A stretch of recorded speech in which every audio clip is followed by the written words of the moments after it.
요즘 교회 다니는 사람들이 우리는 믿음을 기본적으로 가지고 있다고 당연시하고 그 위에 헌신과 봉사를 필요로 한다는 식으로 믿음의 문제를 건너뛰려고 할 때가 많습니다. 그러나 믿음은 무슨 담보물처럼 한 번 가지면 없어지지 않는 것이 아닙니다. 한 번 교회에 나와 가슴이 뜨거워져서 예수님을 주로 시인하고 예수를 믿기로 하면 그냥 그 믿음이 항상 유지되는 게 아니에요. 저절로 자라지 않습니다.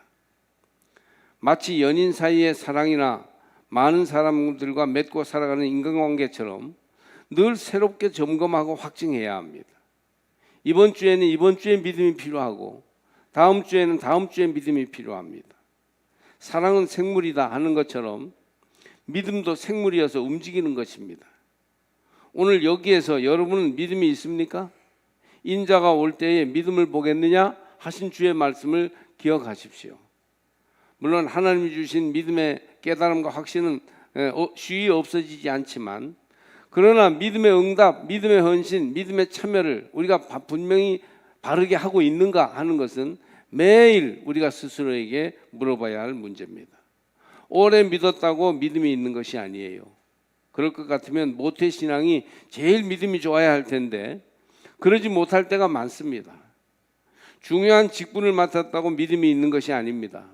중요한 직분은 중요한 일에 부름받았으므로 큰 믿음을 가져야 하지만 그렇지 못할 때도 있어요. 사람들이 인정해 준다고 믿음이 좋은 것도 아닙니다. 믿음은 하나님과의 관계이기 때문에 사람끼리 다수결로 결정될 수가 없습니다. 믿음 없이 착하게 살 수도 있고 심지어 믿음 없이 전도하거나 어떤 성직에 봉사할 수도 있습니다. 어떤 마음, 어떤 태도로 살아가느냐 하는 것은 하나님만이 아십니다.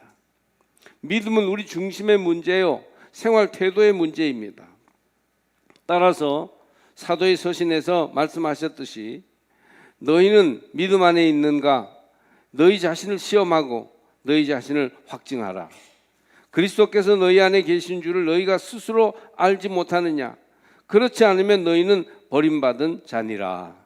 고린도후서 13장 5절 말씀대로 믿음 안에 있는지 스스로를 시험하고 확증해 보시기를 바랍니다.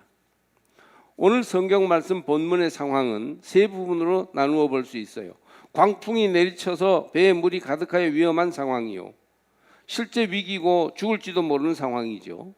두 번째는 예수님이 배에서 깊이 잠들어 계신 상황입니다. 광풍 속에서 예수님은 깨우기 전에 일어나지 못하실 만큼 평안하게 깊이 잠들어 계십니다. 마지막으로 제자들이 당황하여 우왕좌왕하는 상황입니다. 다른 복음서에 보면 두려워하였다라고 하였고 여기서도 우리가 죽겠나이다 하는 말로 보면 매우 당황하고 쩔쩔매고 있습니다. 자, 여기 보면 무섭게 부는 바람, 모른 척 주무시는 예수님, 그리고 죽을까 봐 두려워 쩔쩔매는 제자들, 이 세 부분으로 오늘 본문은 나뉘어져 있음을 알 수 있습니다. 성경은 예수님께서 바람과 물결을 꾸짖으시니 풍랑이 그치고 잔잔하여졌다고 합니다. 제자들이 당황하는 모습과는 너무 다른 의연한 모습이죠. 예수님은 제자들에게 너희 믿음이 어디 있느냐? 라고 점잖게 꾸짖고 계십니다. 본문은 광풍이 내리치는 상황에서 주무신 예수님의 태평함을 믿음으로, 제자들이 우왕좌왕하는 모습을 믿음 없음으로 보고 있습니다. 제자들에게는 풍랑이 문제였으나 예수님에게는 제자들의 믿음 없음이 문제였습니다.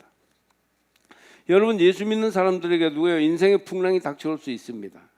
직장에 어려움이 있을 수 있고 자녀들이 괴로움을 주는 그런 여러 가지 일들이 있을 수 있으며 질병으로 힘들 때가 있습니다. 사람들은 이런 외적 어려움을 늘 문제 삼고 이런 어려움이 있을 때 실망하거나 좌절해 버리고 맙니다. 하나님, 이런 어려움을 없이 해주세요. 그렇게 하나님께 구하기도 합니다. 그러나 예수님은 진짜 문제는 그런 외적인 문제가 아님을 보여주십니다. 어려움이 있을 때 어려움 없애달라고 기도하기 전에 먼저 그 어려움을 바르게 대처하는 믿음이 있는지를 스스로에게 돌아보아야 한다는 것입니다. 진짜 문제는 바로 믿음이 없는 것이에요. 예수님은 곧 풍랑을 잔잔케 하시고는 제자들을 향해서 너희 믿음이 어디 있느냐? 그렇게 아주 뼈 때리는 질문을 제자들에게 하셨습니다. 풍랑을 안 만나는 것이 중요한 것이 아니에요. 어떻게 믿음으로 풍랑을 대처하느냐가 중요하다는 것입니다. 바다에 풍랑이 일어나듯이 인생에는 고난이 계속 일어나요. 내 인생에는 풍랑이란 전혀 없게 해주십시오. 모든 게 잔잔하게 잘 풀리게 해주세요. 이렇게 아무리 기도해도 그것은 이루어질 수 없습니다. 마치 바다에 풍랑이 일지 않기를 바라는 것과 같이 어리석은 일이에요.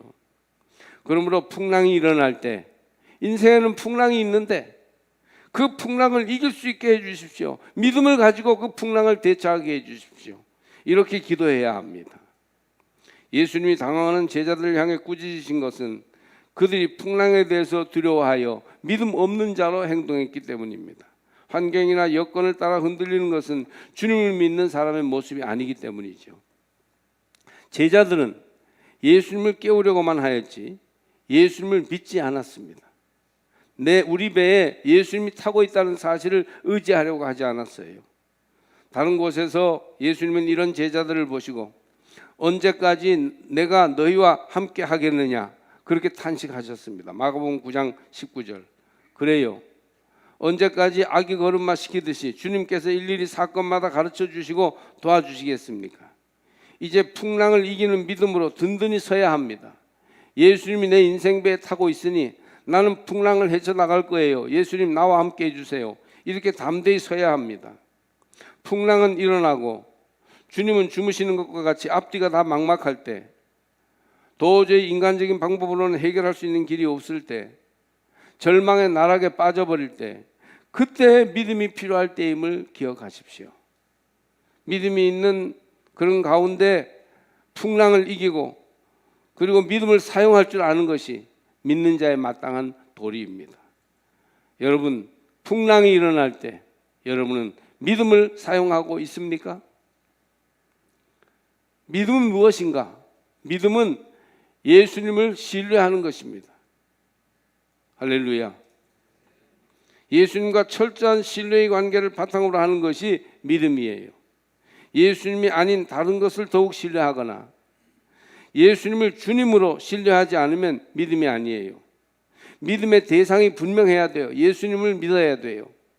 다른 그 어떤 것이 되어서는 안 됩니다. 또 그 믿음을 예수님께 대하여 믿을 때 믿음의 주체인 믿는 내가 확실하게 신뢰해야 되죠. 주님으로 믿어야 해요. 예수님이 아닌 다른 것을 더욱 신뢰하거나 예수님을 주님으로 신뢰하지 않으면 믿음이 아니에요. 많은 믿음의 문제는 예수님을 신뢰하지 않고 다른 것을 신뢰하거나 예수님을 신뢰한다 하지만 주님으로 신뢰하는 태도를 가지지 못한 데에서 나옵니다. 믿음은 대상이 예수 그리스도 하나님의 아들이셔야 되고 또 내 마음이 전폭적인 신뢰해야 하고 이 두 가지가 요소가 합쳐져서 믿음이라고 하는 거예요. 전폭적으로 믿지 못하고 완전 믿음으로 나가지 않는 이것이 문제입니다. 믿음의 대상이 예수 그리스도여야 하고 믿음의 주체로서 나의 신뢰가 예수님을 주로 믿는 자리에 서야 한다는 것입니다. 여러분, 이 사실이 금방 깨달아질지 어떨지 모르겠습니다. 마음속에 기억되시기를 축복합니다. 우리가 예수님을 신뢰하지 못할 때가 많습니다. 사람을 신뢰하고 숫자를 신뢰할 때가 많아요. 사람이 많이 모이면 하나님이 살아계신 것 같고 와 하고 내 마음도 어쩐지 모르게 움직일 것 같고 사람이 줄어들면 하나님이 어디 가셨나 싶어서 내 마음마저도 냉랭해질 때가 있습니다. 이것은 주님을 믿는 게 아니고 숫자를 믿는 것이죠. 재정이 늘어나고 남아돌면 마음이 든든하고 재정이 줄고 어려우면 힘이 빠질 때가 있습니다. 이러면 안 되지 자신에게 다짐하는데도 주님만을 신뢰하는 것이 쉽지 않아요. 내 인생에서 주님을 신뢰하고 나머지는 주님을 믿는 믿음 가운데 모든 것이 나를 따라오는 그런 것이 되어야 하는데 그렇지 못할 때가 많다는 거예요. 사람을 주님 대신 믿으면 불신이죠. 예수님을 믿어야지 왜 사람을 믿습니까? 세력이나 외적인 성공에 너무 기대지 마십시오. 예수님을 신뢰해야 합니다. 죽더라도 예수님과 함께라면 괜찮다고 고백할 수 있을 만큼 신뢰해야 돼요. 주님만을 전폭적으로 신뢰하시길 바랍니다. 예수를 인생의 주로 인정하시기를 축복합니다. 한국 축구대표팀 감독 예전에 히딩크가 북중미 골드컵 대회에 나갔을 때 한 번도 못 이겼어요. 그러니까 사람들이 들고 일어서서 쫓아내야 한다고 난리였습니다. 그때 쫓아냈더라면 2002년도에 기적이 일어나지 않았을 것입니다. 그때에도 히딩크를 믿어야 한다고 신뢰하는 사람들이 있었어요. 사람도 믿어주어야 일을 할 수 있습니다. 더구나 우리의 전폭적인 믿음의 대상인 예수 그리스도에 대해서 우리가 진심으로 신뢰하지 않으면서 어떻게 은혜와 복을 기대할 수 있겠습니까? 어떻게 믿음이라 할 수 있겠습니까? 믿음은 풍랑을 두려워하지 않는 것이 아니에요. 두렵지요. 두려운 줄 압니다. 그러나 예수님을 믿음으로 담대하고 힘있게 서는 것입니다. 풍랑보다 예수님이 더 강하시다는 것을 믿는 것이에요. 풍랑이 일 때마다 예수를 깨우는 것이 아니라 풍랑이 일어도 예수와 함께라면 이길 수 있다. 목적한 항구까지 갈 수 있다. 이렇게 믿는 거예요. 풍랑을 두려워하지 않는 사람이 두 종류가 있는데 엄청나게 많은 풍랑을 겪어본 사람이거나 아니면 정신이 정상이 아닌 사람입니다. 그러나 우리는 주 안에서 풍랑을 두려워하지 않습니다. 왜냐하면 주님을 믿는 사람이기 때문이죠. 믿음이 있는 사람은 사업 실패나 질병을 앓을 때 두려워 벌벌 떨고 믿음 없는 자처럼 금방 주저앉지 않습니다. 우리 교우들도 보면 두 종류의 사람들이 있는데 큰 질병을 걸리거나 무슨 어려운 문제를 만났을 때 벌벌 떨면서 그 환경에 완전히 지배당해서 어쩔 줄 모르는 사람이 있고 믿음이 없는 사람이죠. 믿음이 필요할 때 믿음을 사용하지 않습니다. 그러나 어떤 이들은 의연하게 어려운 환경과 문제, 풍랑이 일더라도 주님을 붙들고 주님을 의지하며 흔들리지 않는 사람들이 있는데 그런 사람들이 바로 믿음의 사람인 줄로 믿습니다. 신앙인은 풍랑을 두려워하기보다는 믿음 잃는 것을 두려워해야 합니다. 질병이나 가난이나 재난보다 그 모든 것을 주관하시는 하나님 잃어버리는 것을 진짜 두려워해야 돼요. 심각한 병이 나서 입원한 사람을 방문하면 그 심각한 질병 가운데 더욱 주님을 의지하고 믿음이 강해지는 사람이 있는가 하면 질병 때문에 흔들리고 엉뚱한 소리를 하면서 초주검이 되어 있어 저 사람이 과연 신앙인이 맞는가 싶은 사람도 있어요. 여러분은 누구입니까? 여러분의 믿음이 어디 있습니까? 여러분은 환경을 따라서 믿기도 하고 안 믿기도 하는 사람입니까? 오직 예수님만 바라보며 그분께 믿음의 중심을 두고 사는 사람입니까? 여러분의 믿음이 어디에 있습니까? 여러분은 부유함과 안정된 생활을 믿습니까? 여러분은 건강과 사람들의 평판을 믿고 있습니까? 아니면 이 모든 것이 불리하고 어려울 때일지라도 우리와 함께 하시는 예수님, 우리를 도와주시는 하나님을 믿고 있습니까? 여러분, 예수님을 믿는 참된 믿음의 사람들이 되시기를 바랍니다. 믿음이 없으면 작은 일에도 흔들려요. 환경이 두려워지고 사람이 무서워집니다. 그러나 믿음으로 풍랑을 두려워하지 않으면 풍랑을 주의 이름으로 명령할 수 있습니다. 바람과 파도야 잔잔하라. 나를 흔드는 인생의 어려운 문제, 질병, 여러 가지 환경적인 문제야 잠잠하라. 나는 예수님과 함께 있어. 얼마든지 풍랑을 헤치고 나갈 거야. 그런 믿음을 가지셔야 합니다. 믿음은 바라는 것들의 실상이요 보지 못하는 것들의 증거입니다. 바라는 것 아직 없습니다. 보지 못하는 것 보이지 않습니다. 그러나 그것을 붙들고 하나님을 의지하며 나갈 때 그것이 가능한 것으로 나타나게 될 것입니다. 지금은 물이 넘쳐 고난을 당하지만 이제 곧 그 물 위에서 항해할 것임을 아는 것입니다. 지금은 풍랑이 일지만 주 안에서 바람이 잔잔하여 평안한 바다가 될 것이라고 믿음의 눈을 떠서 보는 것이에요. 여러분 그런 믿음을 가지시기를 바랍니다. 고난과 시련을 믿음으로 축복과 은총의 도구로 활용할 수 있어야 됩니다. 우리가 원하는 때 원하는 방식으로 주님 응답하시지 않더라도 주님을 믿고 주어진 환경에서 믿음으로 담대히 나아가십시오. 그러면 비 온 날 뒤에 날이 쾌청하듯이 겨울 지나고 봄 지나고 여름 오듯이 인생의 풍랑 뒤에 더욱 크고 놀라운 축복이 올 것입니다. 지난 주일에 웨슬리 회심 285주년을 기념하였습니다. 웨슬리에게 함께 하셨던 하나님이 여러분께도 함께 하시기를 바랍니다.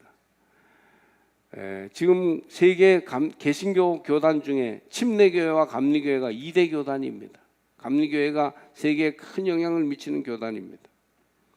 우리나라에서는 장로교회가 교파도 많고 교회도 많습니다만 세계적으로는 큰 감리교 침례교회보다 작은 교단입니다. 우리가 웨슬리 회심을 기념하는 것은 무슨 교파 의식을 가지는 것이 아니고 그의 회심과 성령 체험의 믿음이 바른 신앙을 일으키는 데 큰 도움이 되었음을 알기 때문입니다. 웨슬리는 감리교회의 창시자, 18세기 영국 사회를 구원한 부흥운동가, 대설교가, 위대한 신학자, 교육실천가, 저술가, 사회복지가였습니다. 웨슬리의 믿음을 우리는 본받아야겠어요.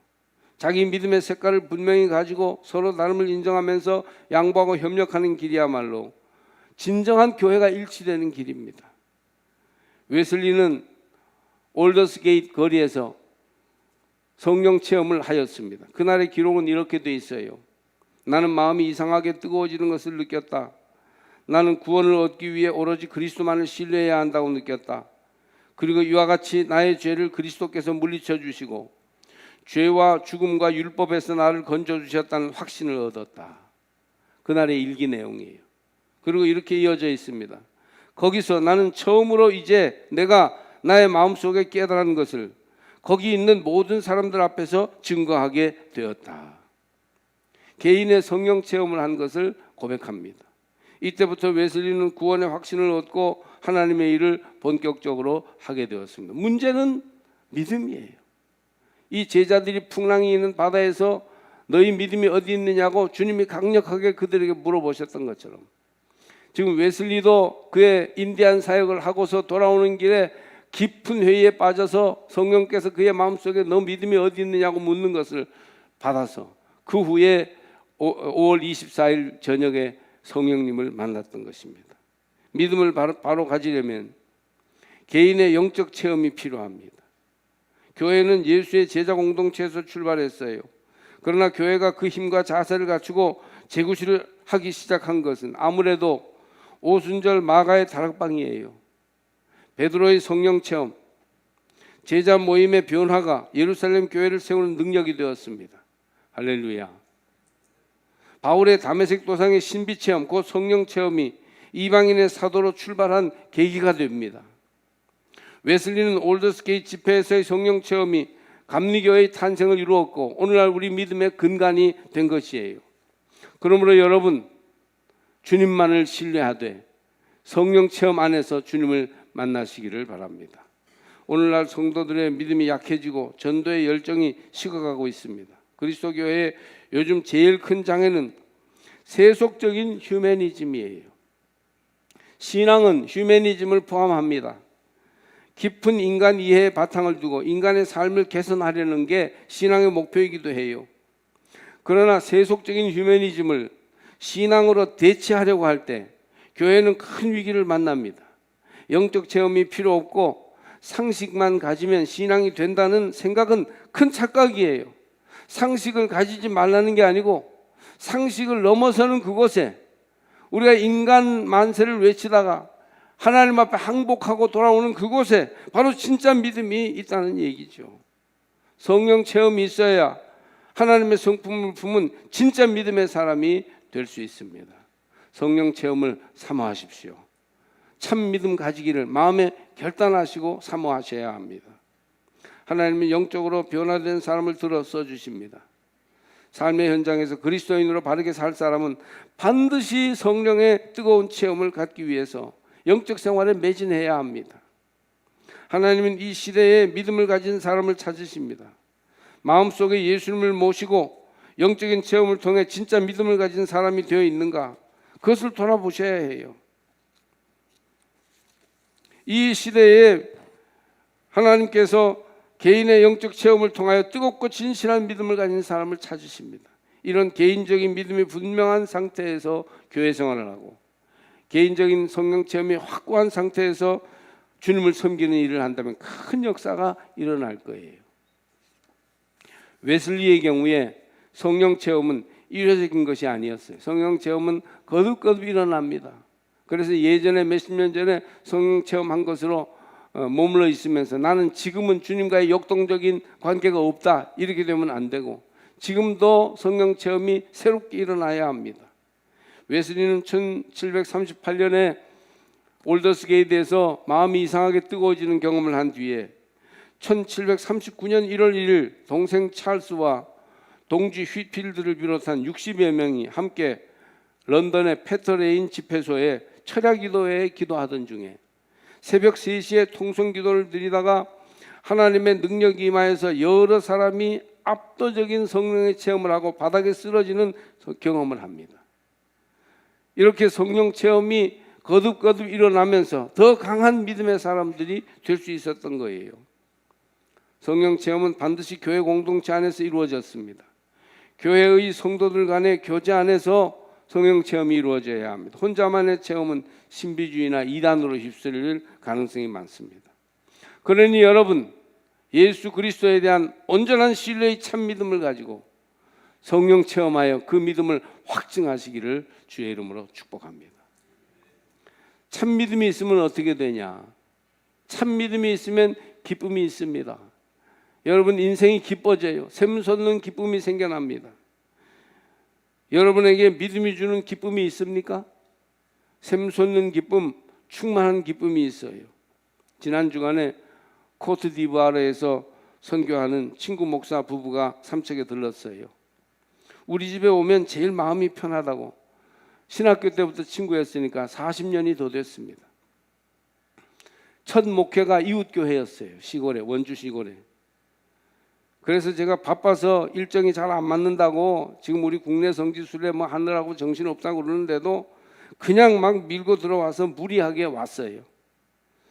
그 친구는 프랑스에서 교민교회 목회를 20년가량 하고 국내에 몇 년 들어와 있다가 지내는 동안 이제 목회를 완전히 그만두려고 했어요. 너무 힘들어했어요. 그러다가 프랑스어를 쓰는 선교지에 파송받아 갔습니다. 그 전에는 저를 만나면 아주 완전히 우울증으로 빠져서 굉장히 걱정스러운 말을 많이 하거나 얼굴이 어두웠는데 요즘은요 부쩍 밝게 얘기하고 행복하다고 합니다. 사실은 프랑스에서 들어와서 저를 찾으면 제가 피하고 싶었어요. 좋은 얘기를 별로 안 해서. 그런데 서아프리카 선교에 나서면서 주님과의 새로운 만남을 경험하고 성령 체험을 했어요. 다시 한번 어디 서울의 어느 큰 교회에 가서 목사라는 신분을 감추고 그냥 기도하는 자리에서 큰 성령 체험을 하게 됩니다. 그러고 나니까 기쁨이 샘솟더라는 거예요. 성령 체험을 하니까, 믿음을 새롭게 하니까 기쁨이 샘솟는 것이에요. 여러분, 믿음은 우리를 기쁘게 만듭니다.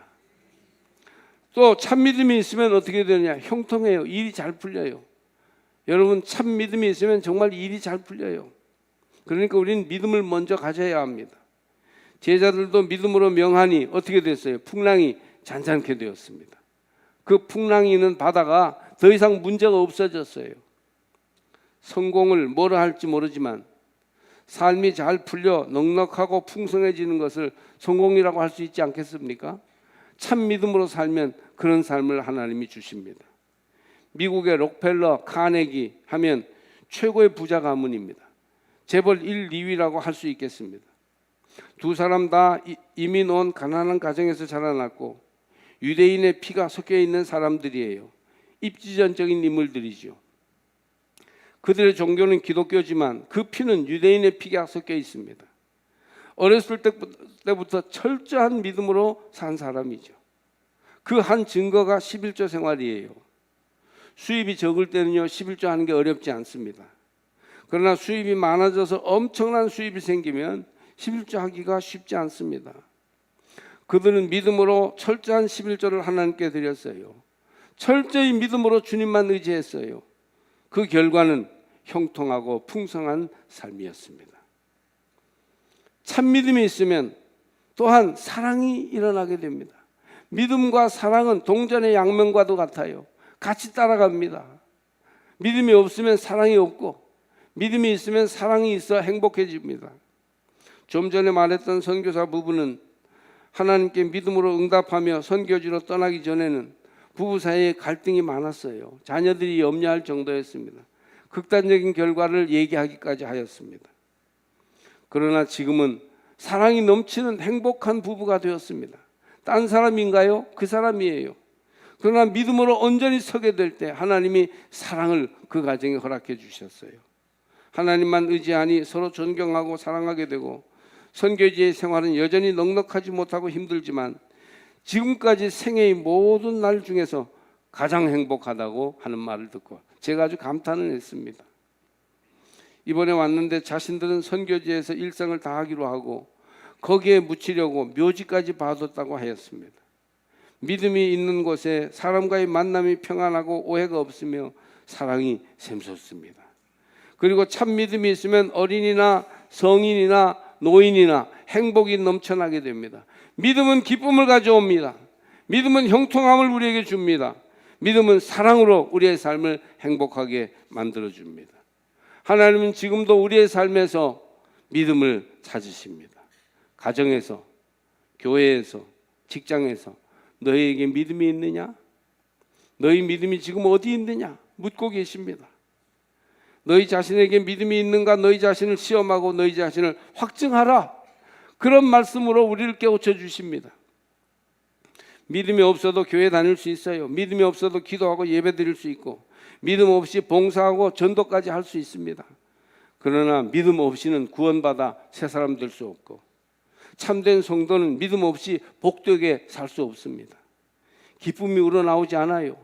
형통함이 없습니다. 사랑이 생겨나지 않습니다. 믿음이 없기 때문이에요. 복음서를 전체적으로 훑어보기만 해도 예수님이 믿음에 대해서 굉장히 많이 말씀하셨음을 알 수 있습니다. 건물을 새로 지을 수도 있고 땅을 넓힐 수도 있고 우리 교회도 500명, 1000명 모이는 교회가 되면 좋겠다. 예산과 프로그램이 필요하다라고 말할 수 있습니다. 그러나 정말 여러분 개인과 우리 교회에 필요한 그것은 믿음을 가지는 것입니다. 인생에는 바람이 불고 파도가 칠 때가 있어요. 인생 배가 흔들릴 때가 있습니다. 어떻게 보면 매일 인생 배는 흔들립니다. 그러나 그때 여러분 믿음을 지키시기 바랍니다. 믿음을 찾으셔야 돼요. 여러분 가정에 무엇이 필요합니까? 자녀에게 무엇이 필요합니까? 외적인 것을 갖추기 전에 안에서부터 그 모든 것을 이기고 나갈 수 있는 것은 바로 믿음입니다. 믿음을 가지십시오. 믿음을 전하시기 바랍니다. 너희 믿음이 어디 있느냐? 예수님을 신뢰하고 환경과 조건에 흔들리지 말며 오직 주의 이름으로 담대하십시오. 성령 체험을 사모하시기 바랍니다. 전도하기 전에 믿음이 필요한 거 아니겠습니까? 먼저 믿음을 가져야 우리 삶이 변화될 수 있을 거 아닙니까? 하나님 나와 함께 해주세요. 그런 마음을 진심으로 가진다면 믿음을 새롭게 하시기를 주의 이름으로 축복합니다. 저와 여러분이 참 믿음을 회복하여 하나님 앞에 바르게 응답하기를 주의 이름으로 축복합니다.